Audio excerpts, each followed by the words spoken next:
Hello, listener, and you're welcome back to another episode of Evie Unbounded. As always, I'm your loving host, Evie Jane, and this is my podcast about showcasing individuals who are breaking down the barrier. We are real and unbounded in this space and time. Today, guests have been breaking ground in the entertainment industry for quite some time now.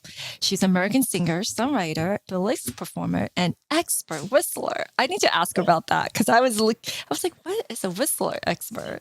Anyway, so currently out right now is a new hit single, What Do You Want to Know? I actually took a peek of it and I listened to it. It was amazing. I love it. But hey, I love her, so I might be biased. Everyone, you should definitely check out her new single. And of course, I have so many questions for her today, and there's just so much I wanted to find out about her. She's no stranger to the entertainment space. If anything, she has been in the space for her whole entire life. In fact, her family are in the entertainment industry for a long time. I would like to welcome her, Ariana Savalas, and she can tell you all about it herself. Hello, people. Hi. So I'm so happy I finally get hold of you because I know you are so busy because right now you're performing right now in Miami. Oh my God. Well, first speak for yourself, but yes, I'm thinking we can make this work. It's so wonderful. Our schedules finally aligned. I don't even know if we're probably not even in the same time zone right now. I know. I'm in Miami Beach, but we're making it work. Yeah. So you're in Miami Beach because you have a show there. What's going on in Miami Beach?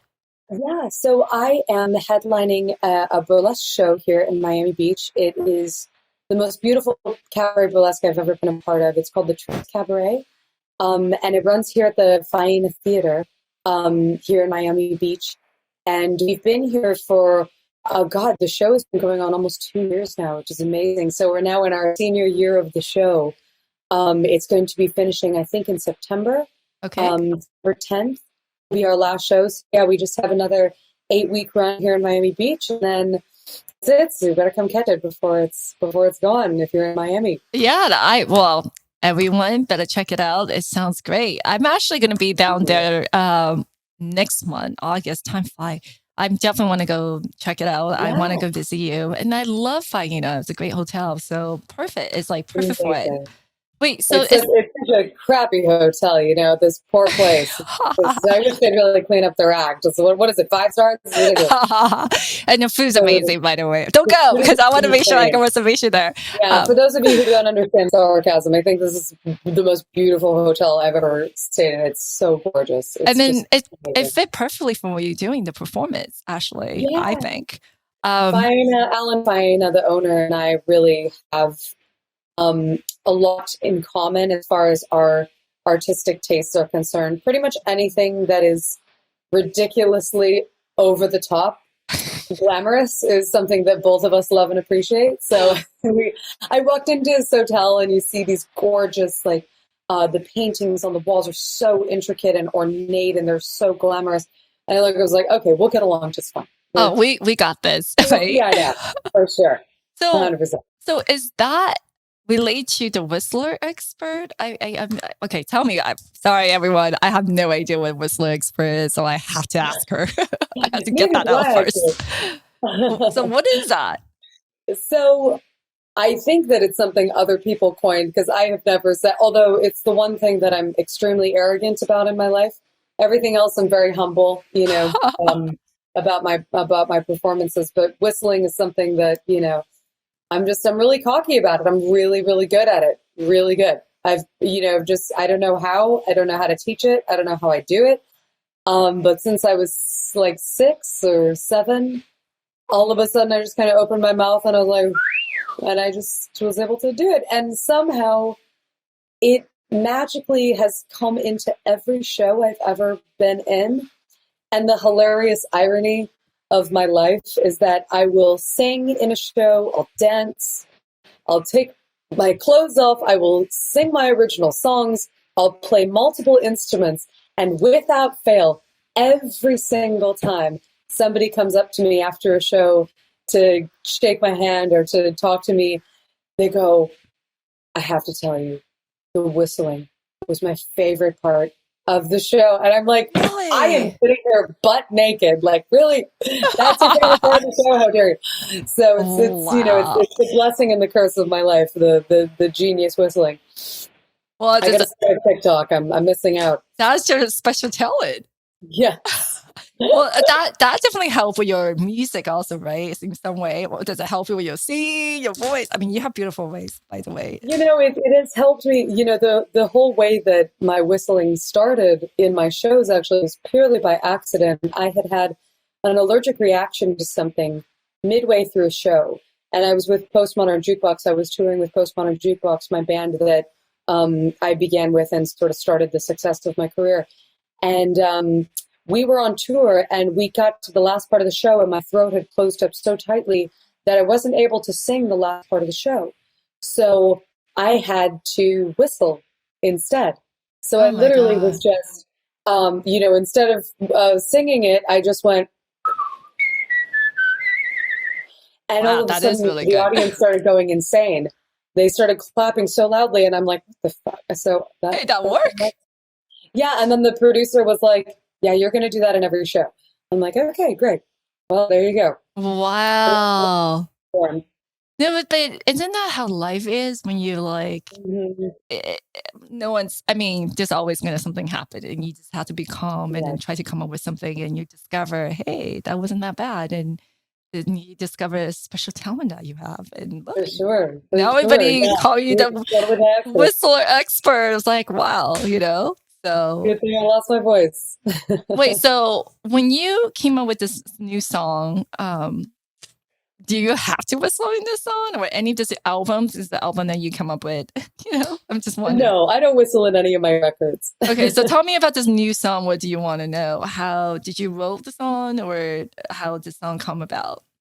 Sure. Yeah. So I mean, the song came out of quarantine actually. So I was quarantined with my boyfriend and my dog, and it just, you know, it came at a very dark time in the pandemic. I was having a really bad week. I had a pretty big scare, a health scare that really threw me. And that week of uncertainty while they were running tests and trying to figure out what was going on, you know, it was really kind of pretty much the darkest, you know, point of my life. And, you know, actually the lyrics of the song came out of a conversation that I had with my boyfriend. He was just trying to console me and be sweet, and he could see that I was really in a very bad way. And he said, you know, well, tell me what's going on. And I said, well, what do you want to know? I'm 34. I can't get my shit together. I'm 34 and I'm still fucking figuring things out. And, you know, and then I went upstairs, and just like every other, you know, sort of tragic moment in my life, I've just gone up to my piano and just started banging stuff out. And so that song, I wrote it in about, I think, 20 minutes. Yeah. Wow. Yeah. It just kind of came. I actually really like the title of the song because Thank it's you. actually really it shows some vulnerability of that title. What you want to know is like you open yourself up, like what you want to. I took it as what you want to know about me, like Uh, the fact that you're willing to open your heart and let it show. Right? It's like what you want to know. I'm willing to show it to you. That's how I took it. So I appreciate that. Thank you. Yeah, people probably know a little too much about me after hearing this song. I think it's kind of, you know, and then I think it's an oversharing song for sure. no, but I think that's how you can relate to the people hear the song. A lot of time we listen to song because it remind us of something or we can relate to it. So the fact that you were going to do that and you wrote that song in 20 minutes, I'm sure there's a lot of people can share something with you on that by listening to your song. Oh, So amazing. Thank you. yeah, I I love appreciate it. that. And Thank you. So sweet of you. so Thanks. everyone, just in case you don't know how we met, I was going to go Magic Castle, and one of my dearest friend Kai, who I trust dearly, and say, "Hey, you're at Magic Castle," because his friend was actually the magician of the Magic Castle that night. So I Mhm. went, and then so my friend said, "Oh, my really good friend." Rihanna's there, so say hi to her. And I'm like, there's so many people here. I don't know if I'm even gonna sit right next to each other, or I'm not gonna go look for everyone and say, hey, what's your name? And I was there with another good friend of mine. And when we were there, and I knew she was making comment on the magic show. I think she was giving David, our magician friend, one of her ring to do a show. And I was like, oh, that girl have really unique voice. I was just thinking that in myself. But then I was like, oh, she's really pretty. She's really cool too. But I wasn't thinking anything of it. That was like the first show we went. And then by the end of the night, there was another magic show, a theater we were in. And you happened sitting right next to me, I think, right? And then the magician, I thought your ring was beautiful. So I commented. So, and then the magician was, so she saw my ring, which my girlfriend went on show, just giving to me on that day. And the magician again asked anybody if they have money, because he was going to do a magic show. And then there she is. She's like, I have $20. So it was like, okay, now I have to talk to her, right? Because it so happened she's sitting right next to me, not even her boyfriend, not even my girlfriend. We were sitting right next to each other. That was the last show before I'm going to go home. And I was like, I'm just going to start talking to her. So, and to know that she's the girl that my friend want us to, my friend was telling me to look for. So here we are. Yeah. Well, are you currently like rehearsing for the song, or are you going on tour? What are you going to do with the song? Because the song is so beautiful, especially the title. I want you to share with more people.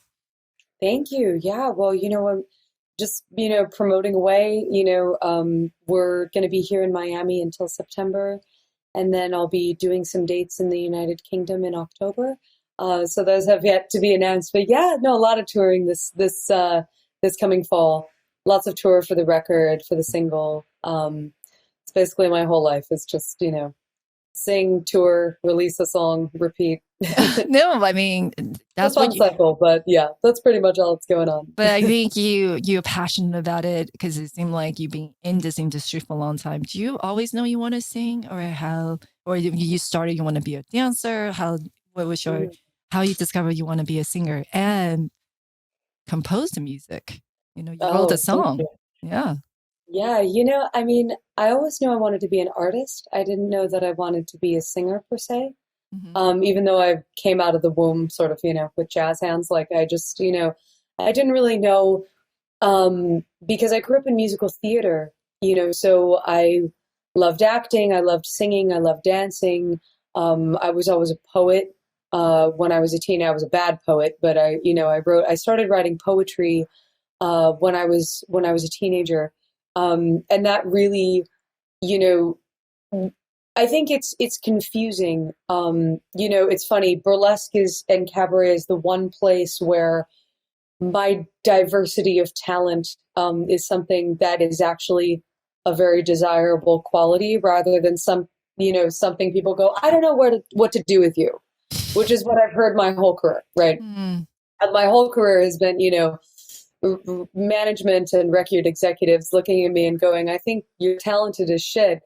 I just have no idea what to do with you, because, I was writing music, that was very different from the things, that I was singing in the early parts of my career that I was being paid for, and, sort of these sort of different genres and this and that. And, I really went through a period, especially in my early 20s, where I had no idea what I was doing. I was basically just, working as an artist anywhere anybody would hire me, right? So, I mean, I didn't really have the luxury of choosing, when you're just starting out. So, if you're hiring me as, a background dancer, okay, today I'm a dancer. Exactly. And if you're hiring me today as a guest spot on a television show, okay, today I'm an actress. And if you're hiring me as a jazz singer, great, okay, I guess I sing jazz now. I mean, it's just, it was very much, my career at a certain point was kind of decided for me, because the way I got started was, sort of just throwing all of my different things that I love to do at a wall and seeing what stuck first, right? And singing was the talent that stuck first. And I had some success with acting, but the business was so. I was so young, and I wasn't ready for how disgusting it was. Your family's in the acting field, right? Because your dad is really famous. My dad died when I was 7, right? So I didn't really have him in Hollywood kind of looking out for me and sort of protecting me, and sort of all the stories that you hear, Yeah. they're true. Like it's not a great business. And aside from just the fact that a lot of these people in power are forget that some of them are just abusive psychos, but even just if everybody was lovely, just the competition on a young person, Yeah. it's so difficult to be in that world, and it's so fierce and it's so cutthroat. And it was so hard that even when I was kind of working as an actress, like I was almost relieved to have my career go into a different into a different place, because it was just so emotionally wrecking. But then music kind of started taking off. I was singing in nightclubs when I was younger. I started in Los Angeles, sort of singing in nightclubs wherever I could, just $50 and a drink ticket, which, I would give all the money to my piano player. So I would be making no money, and I'd just be kind of like, singing for the 5 people at the bar. Experience. Experience, you got to pay your Yeah. dues. So, that was kind of my, humble beginnings of my career. And then all of a sudden people started coming more and more to my shows. I started Yeah. playing more upscale clubs. And then, the manager of Postmodern Jukebox came to one of my shows, and he just said, "Hey, I really think you should perform with my band, PMJ. I think you'd be great for it." And I had never heard of them, because I don't know anything really about viral bands. And, they were just famous mostly online on YouTube. And so I looked and I was like, Jesus, I didn't realize that cabaret and jazz could have so many views online. That's so crazy. Like they were going super viral, like, million views in a few days, and Wow. really, really crazy. So, it was funny because the owner or I should say the founder of Postmodern Jukebox, Scott Bradley, the guy who does all the arrangements and this and that, he and I had chatted, and he was in New York at the time. That's where PMJ was based, and I was in LA. And he said, "Oh, well, next time you're in New York, just give me a call and we'll do a video." And I was like, if I wait until the next time I'm in New York, It's not this gonna happen. opportunity is going to pass me by. So I literally was like, "Oh, well, it's such a coincidence. I'm actually going to be in New York next week." And he's like, "Oh, well, that's awesome. Let's record a video I together." And I was love like, "Great." it. I love I it. booked a ticket then. You're I my wasn't girl. supposed to be in frickin' New York. I just decided this was my shot to do something Yes. that was bigger than the nightclubs I was performing in. And it was the best, $400 I've ever spent in my entire life, because I didn't even know if it was going to happen. I was just in New York waiting for him to, like, give me a time that we were going to record this video. I didn't even know if it was going to happen. I just took a shot because I just didn't want it to pass me by. And then from that, they started Oh, I love asking it. me to go on their tours. It was so crazy. Yeah. So they asked me to start going on their tours. And then from their regional tours, we were playing like maybe 400 seat clubs. Mm-hmm. In less than a year, we were playing Radio City Music Hall. So like, it was really insane. Like, it was just like, I was playing like nightclubs in LA to like playing for 6,000 people within the same year. It was like really crazy. So that's how I got started. But that's amazing. You take that action and you took the opportunity, and you're right. I You think, have to. You have yeah. to. And You have to then just you had no like, fear. sometimes you gotta take a chance. And then were you scared, like, what if you say no? What if the video is bad? Like, you just I went mean, the for it. thing is, I love New York. I was like, the worst Mm-hmm. thing that I can lose is, the plane ticket and the hotel to be here for 5 days or whatever. It's not cheap to be in New York, but I was like, the payoff for this will be, I didn't know what it was, because at that time PMJ was only viral really online. Like, they were doing shows, but they weren't Mm-hmm. big really yet. And then like when I started, I was one of the founding members, and then like our that kind of first group of people, me and Robin and Casey and Morgan James and Haley Reinhart, like it just blew up. Like that year, it just went bonkers. Like it was already going viral online, it was really successful, but then it was like kapow. It was so cool. And so You jump on you it. just don't know what things are going to bring. Like I Yeah. thought, okay, cool. Maybe I'll get more than like 17 views on my YouTube if I'm actually doing a video with these people. Like that was all I thought. I was like, oh, I'm going to release a music video. Maybe people will like my music video with them, and they'll actually come and look at my original stuff. Like maybe I'll get 1,000 views or something. Like I could have never I could have never expected what was going to happen after that. Oh, I like your music video, by the way. The Thank song, you. and because in there you were playing piano and stuff. So I'm Yeah, like, yeah. because Well, it's funny in my I didn't music know you video. play, right? Because I wasn't when Yeah, well, I don't we play met in that Magic good. Castle. I was like, I don't know. We didn't get to that specifically, like what you actually do, like if you play instrument or Ooh, yeah, or if for you sure. even make your own song. So when I was looking Yeah. at your song, I was like, wow, she actually wrote it and she played. Oh, that's so cool. Yeah. Thank you. Yeah, and also like, credit where credit is due. Yes, I do play piano. Yes, I play it fine. I hate playing piano. Uh-huh. The piano that is on the record is actually not me playing. So I play on most of my records. I've played the piano on half of my previous album. But this album, this single was all, his name is Nick Petrillo. He's a brilliant piano player. So I always crack up when people are like, oh my God, is that you doing that song? I'm like, hell no. No, but the fact Really that got time for that. yeah, but you know how to play, and then you actually compose the music and you wrote the song in 20 Yeah, minutes. I like to play to write. Yeah. I don't like to play for people. I do play in my shows, but it's not my comfortable. It's not my comfortable place to perform. Is behind a piano. I always feel very confined. And then and then also it seemed like by trying different things, it kind of just lead you to more the music part of it, right? Because you kind of discover what you like, what you don't like. Yeah, you find your space. You definitely did. Yeah. It just, I didn't choose burlesque. Burlesque chose me. I didn't even know that there was a world between jazz and rock and roll. Those seem like worlds that would never collide. They would never come together. And burlesque is that world, it's you all look of the so good at it though. Oh, thank you. So she's like long hair, brown blonde hair, but in the show she have this like dark black wig. It's almost like it's like a different person. It's so cool. Yeah. She's my cabaret persona. Yeah, I love it. It's Ariana. Yeah, I love it. Yeah. Thank you. So what is your favorite moment in recording the song or when you're doing the music? What's the thing you like about recording music?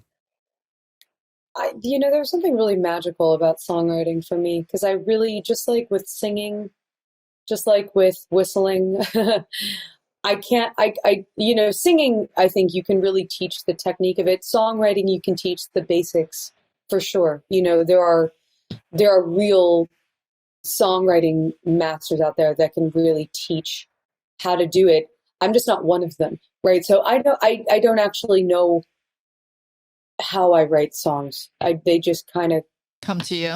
They just get, an idea will come, and it's such a wonderful magic spark because you don't know when it's going to come. Mm-hmm. You don't know what's going to be the inspiration. I've had songs that come to me in the most random places. I'll be 2 a.m. My song "Too Late." I was up trying to write a song at 2 a.m. in Palm Beach. I was staying in. They put me up in the penthouse because the hotel was empty. So they let me stay in this gorgeous penthouse that had a grand piano. And I was sitting there like Eloise trying to write a song. And one of the bartenders from the hotel had come upstairs and given me, tried to take a bottle of champagne upstairs. I didn't ask for a bottle of champagne. Cheeky monkey. Very cheeky monkey. I'm like, I was like, wait, happen. No, because when you say it, I'm like, that's really nice of him. Wait, oh no, he was 100% hoping to get laid. Because at first I wouldn't fall for it. I would be like, oh, nice champagne. Like, oh, that's so sweet. Also, yeah, and then champagne. no, because I was gonna say that was really nice. I wish someone offered that to me. I'm like, oh my wait God, a minute. Maybe drug screen it first for your hypnol is tasteless. So I was like, I don't accept candy from strangers. Sorry. And he was a cute guy, cute as a button. And I just remember thinking to myself, you're too late. I'm in love with someone else. Because it was late at night, and there was this, and then all of a sudden, like that idea, too late. Oh, you're too late. Oh, isn't that ironic? Like you're too late knocking at my door. I'm already in Oh, I love with love somebody else. that. You're coming too late. It's already over, this and that. So then all of a sudden, when I had 3 days of writer's block and all of a sudden now this idea, and then I wrote the song in 10 minutes. So it's just, it's such a magical feeling when that actually happens because, you gotta, you gotta appreciate the sparks when they come because they certainly don't come daily for me, for sure. No, but I feel like that's your creativity Thank is you. really cool because I don't. It doesn't matter which guy sent me bottle shopping when I wouldn't even come up with that idea. Hey, thanks. Yeah, and Yeah, I wouldn't make that connection to make a. you never First of all, I know. wouldn't Get make that drunk enough, connection. you might become a songwriter. Yeah, and then I wouldn't even think of a good idea to write a song about it, and turn You into never know. a love song. Everyone's a poet, but not That's true. everyone's a good poet. See, but everyone gets started as a shitty poet. I remember my first teacher Uh-huh. in high school when I was first starting to write poetry. I will never forget. I was a kid. I don't know what the hell I was doing. I was just writing stuff, and I asked my English teacher to look at it, and he looks at me deadpan and is like, "Well, it's not really my style. I think it's a little flitzy and superficial." I will never forget the word flitzy in my entire life because I was like Wait, but 15 years old. this is not you. Did you went to Catholic school? Of course. Please, what do you think of a burlesque performer? Every stripper went to Is Catholic it school. all girls school? Of course. That's also why I'm bisexual. So much pillow fighting. It's all true. Now it makes it. And just let you know, I went to Catholic school too. Did you? Oh, I'm sorry. My condolences. No, I I feel get your in pain. trouble. I get in trouble all the time. That's So hilarious. this is Oh why my me and God. you get I along. don't think you're getting in much trouble. You're like saving the world. I'm showing my G-string off. Oh no. We're gonna talk about this over a Yes, glass of champagne from us, not from 100%. some weird guy. Even if when I see you, Well, but if it's from you, I'll know it's legit. yeah, we're gonna have all champagne. But okay, so Amazing. Catholic school. So maybe that was the reason she was like, "This is not it. Or this is not really my Well, I style." wasn't writing about sex back then. I was just writing about some guy that I was in love with. God knows what. He was, may he rest in peace. He was such a dick, this guy. I mean, he was also the guy who kicked me out of his class on visiting day. I wasn't even But in the that was a school yet. girls. That was a girls' It was school. all girls Catholic school, but he was the teacher. You have a crush on the teacher, the male Oh, teacher. but no. So the poem wasn't written about him. Oh, okay. I was just showing my English teacher because I wanted his feedback Uh-huh. on whether it was good or not. He was like, I don't really like it. Yeah. I wonder what happened to him now. You should just show up. He's Remember dead that? now, so we know what happened to him. But he went and taught at that school for a long time. Because if he's still alive, it would be like the Jerry Hopefully Springer he's show. Like, look at me he's now. inspiring. He was inspiring young Catholic girls with his cruelty for decades after I was with him. That's what I'm saying. I wish he was still alive. You were sending him all the stuff, your performance. Actually, that might give him a heart attack. I still think he thinks my poetry was flitzy. He's like, "What do you want to know?" I don't know. It's not really my style. Show him the song. Right? You never know. Maybe he'd like it. Okay, so you also went to art school after high school, right? Mm-hmm. Okay, so so tell me about your college life. Yeah, that should be liberating for you. Yeah. Oh my goodness. I was supposed to go. I had spent a semester at the Royal Academy of Dramatic Art in London. Oh yeah. And I was going to go back to London for college, and then ended up getting cast in my first movie. So that took me on a completely different path. So I had always kind of planned to go the sort of very typical college route, even though it was an art school. But postponed it for a while, and then ended up studying with Jeff Goldblum at his repertory theater, Playhouse West in Los Angeles. So I spent years there learning acting, studying acting mostly. And that was really where I spent my sort of like college years. But I always wanted to get a degree. So I, when I was on tour, they started, I didn't even know that places like Harvard had an option to even apply without having to go to the physical school, that they had an online program, for people like me who actually are on tour.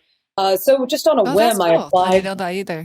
Yeah, No. so Harvard, accepted me into their online program, where you can do basically it's like a hybrid. You have to do a certain amount of credits at the school, and then you have to, do most of your credits online. And I was like, oh, I didn't even know that was an option. So Yeah. for me, I always thought that I had to choose between college, getting my degree, which was, again, nobody gives a shit when you're a musician. Like they care if you can sing, they care if you can play, they don't care where you went to school At as least you long can as say I'm smart. I can read.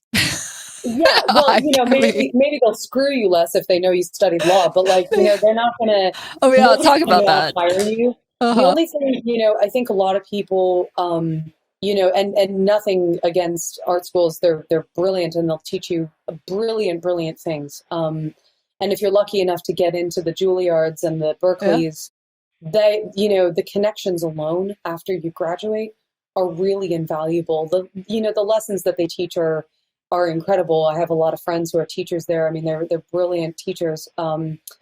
But the connections, honestly, is really, and that's one of the main benefits of being at those sort of repertory company, or at those art repertory schools, is just sort of the friends you make and the connections you build and the talents that you learn.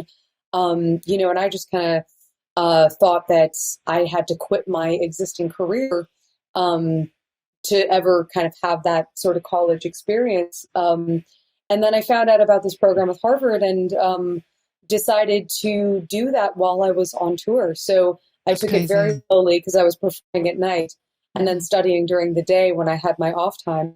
So That's I'm actually now amazing. one credit away from getting my degree. Oh, So, you ever want to go back and finish that just to get it? Or no? oh no, I'm getting it this year. So I'll have my, Ah, I'll have my certificate. congratulations. We had to take Okay, picture. please. Like the world That's needs another awesome. 35-year-old college graduate. No, but that's awesome. It's just, That is so sweet. Thank it's, you. it was like, yes, I still finished it. I just, it was always something that I wanted to do. It was not, it's not a requirement for my job. I don't need it. I'll probably never use my degree. I just like to say I have it, Wait, what's your degree? Pre-law? Yeah, so I'm pre-law. So Ah, it's funny. Uh-huh. my focus was all in law. Um, and the only degree that Harvard offers with this hybrid program is a liberal arts degree. So my technical degree is in liberal arts, but Uh-huh. my major is in law. Oh, wow. I know, because you were mentioning how you were working in a law firm, Yeah, you were a law clerk. I was like, yeah, what? clerk. Yeah, we could talk Why would about. you do, I'll why talk would about you, law all I day. know, like, why would you ever want to do that? Compared I to it was love so much law. more fun. Oh my God. They both come with their, Mhm. you know, I'd say performing a much more glamorous life for Mhm. sure. Yeah. Being in law is not like I thought it would be on Ally McBeal. When I used to watch reruns of Boston Legal, Oh, yeah. I was sort watching of Ellie McBeal. I thought that was, sexual. yeah. Did you love that show? I love Ellie McBeal. I It's remember, so like, nice. when it was on air, like, I can't miss it. And then when me and my girlfriend were talking about it, we would Oh call each my other God. during the break. Like 90% of the reason that I wanted to be a lawyer, Yeah. or to study law, was because of that show. Me too. It's so I know, ridiculous. right? Me too. As Me you know, too. as a lawyer, law is literally nothing like that. Oh, there was It's no fun in cute its guy. own. I don't, okay, I shouldn't be saying that because some men might be offended, but I I changed thought there was going to actually. be, I thought there was going to be Nobody's like, going to be offended. because I thought it was going to be like good looking lawyer, male attorney in a law firm. No, that didn't happen. No, no, thank you. Nope. Yeah, Yeah. no, it's not the place that you go to, to have sexual innuendo in the bathroom, your gender neutral bathroom like I McFeel, but it really is a passion of mine. I love law. I love studying it. I love practicing it. I loved clerking. I loved doing legal research. Oh, wow. You do? Yeah, yes, it's fun as shit. I love it. It's so much fun. It's really Wow. fun. You know, That's the one that I hate the most. That's hilarious.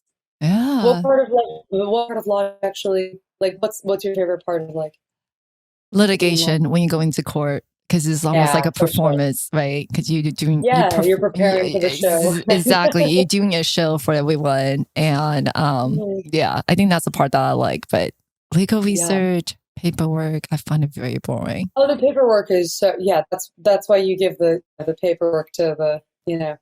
sad clerks like me when I was clerking for, it's like, Would you ever want to be a lawyer in the future? Like, yeah, yeah, I love law, really. I mean, like if tomorrow, Ursula the Sea Witch took my voice, I would be in law and I'd be very happy. okay, you'd be good. You'd be happy with Yeah, it. Okay. it's very rare that you get, you know, lucky enough to have one passion in life, let alone two. Yeah.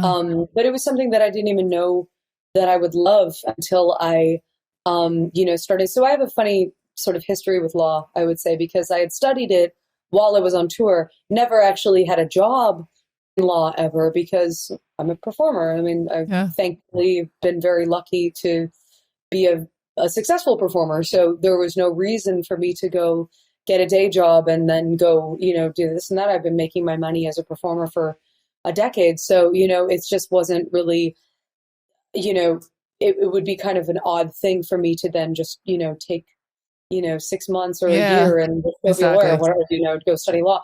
But I had a 3-month break in between tours when I was just home. And I knew that I was going to go insane because I didn't, I'm very hyperactive. So I always need to be working on something. I got to have a project. I got to, and I was kind of just burned out with music. And I was like, you know what? I'm going to take 3 months. I'm going to apply to some internships as, not letting any of them know I'm a performer. Come Not letting them work for me. We can hang out all the time. Ariana the student, Ariana the law student. And, just see if I can even get an internship because I don't have a freaking resume and anything but taking my clothes off and, B, just seeing if I even like it. So, I got an internship at the Innocence Project in San Diego. And that was really amazing, really dark. Only stayed for a very short amount of time because I was just like, I wasn't emotionally ready for that to be my first internship, honestly. It was so much pressure. What is that? The Innocent Project? Is that? So the Innocence Project, they're an amazing group of people. I've actually, after I stopped interning for them, I told them I was a performer and I said, hey, listen, if ever you need, me to do a fundraiser or this and that. So I've done some fundraisers for them since.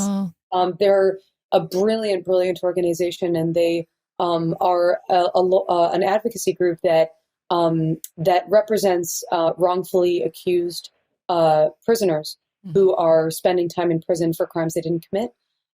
So it's a really dark part of the law because you would be just appalled at how many people have an unfair trial or are in prison for, details, DNA evidence that's, now available 10 years later, but is being withheld because there's some bureaucratic crap, that's preventing them from actually testing the DNA.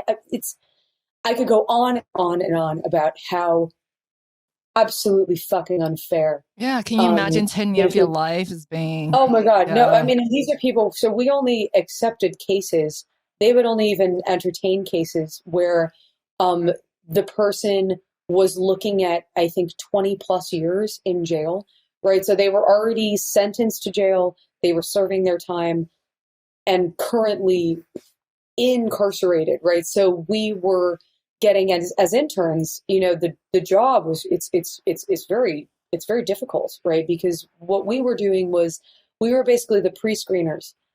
So we were going through all of the letters. So they trained us how to read letters, what to look for, what makes a good case, this and that. And of course, I'm not going to get into it because I'm I was under NDA for that internship, but they would trade us how to read these letters from prisoners that would write to us, and it would truly break your heart to see how many letters we would get daily. It was crazy. Daily, I mean, hundreds of letters. And this isn't even the only Innocence Project in the country. This is just the San Diego division. So it was just so we would go through and we would be reading these letters and, sort of evaluating the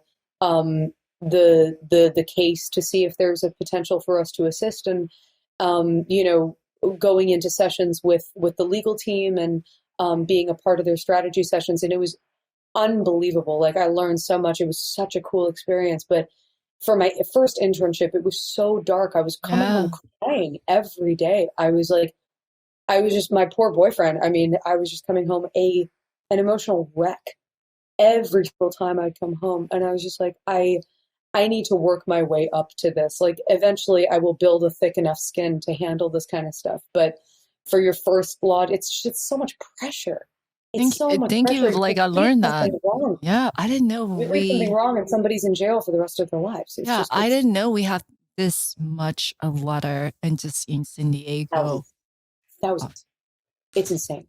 And I think there's a statistic, like, I mean, something along the lines of, okay, I don't want to misquote it, but something really high, right? Appallingly high, the amount of people who are wrongfully accused and incarcerated currently. I mean, and even just things like,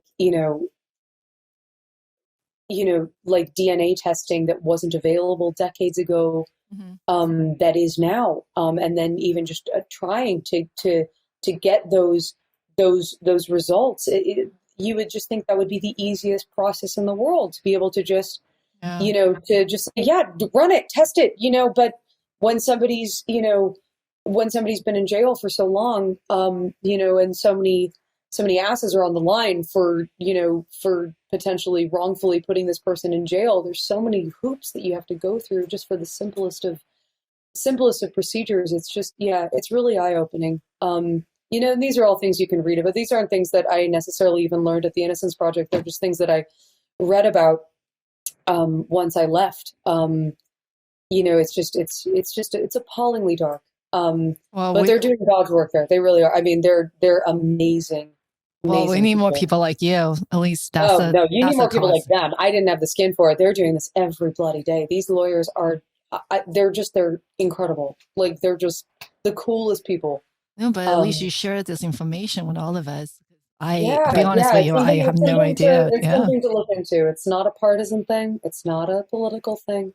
It's something that everybody should agree on, that this is just an appalling injustice, how many people are serving time wrongfully. It's disgusting. So, then I got into the much more, fun area of law. I actually started clerking for an amazing First Amendment firm in New York. So defamation cases, slander cases, that, it's still really sad, but it's not as dark, I'd say. It's much more, it's a very fun area of the law. Very interesting. Yeah. I think it's really good that you kind of touch everything, and you kind of realize what you like, what you don't like, right? What you can do. Well, the sad thing is that internship, very short internship at the Innocence Project, I mean, probably the most passionate of, it's one of the more passionate things I've ever felt about in my life. It was just so, it was at a time where I only had 3 months until I went back on tour. And I'm like, how much am I sort of, willing to emotionally destroy myself, trying to develop a thick skin for this? It's just, it's really hard. Those people are really, I mean, they're badasses. I don't know how they do it. Truly amazing. So by going, how we talk about your childhood, your career, you're burlesque dancer, performer, singer, and went to school, went to art school, and then went to online, Harvard, and got your pre-law. Looking at your life, like throughout the whole entire, just looking back, right? What would be your theme if you had to come up with a title of your song? I mean, it's not even a song. It's just like, how would you title your life so far? Choose something. Okay. Choose something. Right? I don't know. Jack of all trades, master of nothing. What would be the... Like, what would you tell a younger self of you? Like telling her, don't worry. What would advice? Yeah. What would you tell the younger self of you? And saying, if with the knowledge you have now, like what you went through, right? It's so diverse. Well, it's not diverse. It kind of bring you to where you are today, I think. But what would you tell the younger self of you? I would tell my younger self, don't be afraid to get older. I was always terrified. I grew up in and Hollywood's changing quite a bit now. for the better. And society's changing. It's not becoming quite as ageist as it used to be. But, I always used to think like, man, if I don't make it by the time I'm 21, I'm old, I'm geriatric, nobody's going to want to hire me. Nobody's going to want to do any, I was always terrified of turning 20, 25 and then 30. And then, it's just like at a certain point, my career is better now than it ever was. And you get so terrified of running out of time. I think that was really the theme of my 20s. I was always worried that I wasn't making it before a certain time because I was up against the clock and and then nobody's going to want to hear your music and nobody's going to want to, listen to you play or listen to you sing if you're past a certain age. And then you just realize that is a total fucking lie that you've just been fed by every stupid record executive that was just trying to get into your pants and try to make you feel insecure about yourself. And, it's such BS. And, I think the industry is changing so much. People that look or, are a certain way that when I was a kid, you'd never see, people who look a certain way or who act a certain way. You would, sort of the diversity of artistry that's sort of coming with this sort of new evolution of acceptance. And, the past couple of years has really been amazing. And I think that, age is just another one of those diversities that should be celebrated rather than feared. If you're not, kind of 17 and Billie Eilish, when you sort of hit your artistic peak, it doesn't mean that you're useless, right? It doesn't mean that you're like a worthless artist. Like, put in the time. It's not a big deal if you hit your prime when you're 40. It doesn't matter. And the industry will eventually come around, right? It'll change when people decide like, hey, I don't actually just want to see, yes, I want to see hot 19-year-olds, shaking their asses in pop videos, but I also, want to see maybe someone who looks like me or someone who acts like me or someone who is as old as me. I'm 35 and I just got my first single played on the radio at 35. I mean, God, like that just doesn't happen. And that's really cool, in whatever small way that's going to contribute to, people maybe changing their minds about when somebody can have success, or when they can reach the height of their success. It's got to change. Thank you. I can't imagine so how much. many artists give up. Yeah, at a certain point. That's really good for everyone to get that. At least you hit me in my heart when you said that. Thank you for sharing that wisdom. Thank you. I'm glad because it's something I have to remind myself of. I will remind you. Yes, remind each other. I think it's really important. I was like, oh, well, I guess I gotta quit and go do something else. Yeah, I got you, girl. You're gonna remind me too. There you go. Well, thank you so much for taking time, to do this with me. I love you for it. Thank you. And, what you talk about today and then what you're sharing would, believe me, it's going to help a lot of other women that is listening. I felt what you were saying. So thank you for sharing. And I can't wait to see you next month. Thank you. Yes. Let me know when you're here. Okay. Bye, love. Mwah. Bye, sweetheart. Ariana, again, thank you so much for taking the time out. And everyone, please take a moment to check out Ariana's social media handle. I will put her social media handle in the description box for this episode. Stay tuned for my next episode, everyone. I'm your host, Evie Jane for Evie Unbounded. Please go ahead and follow me on Instagram at Evie Jane, EBIEJEANG.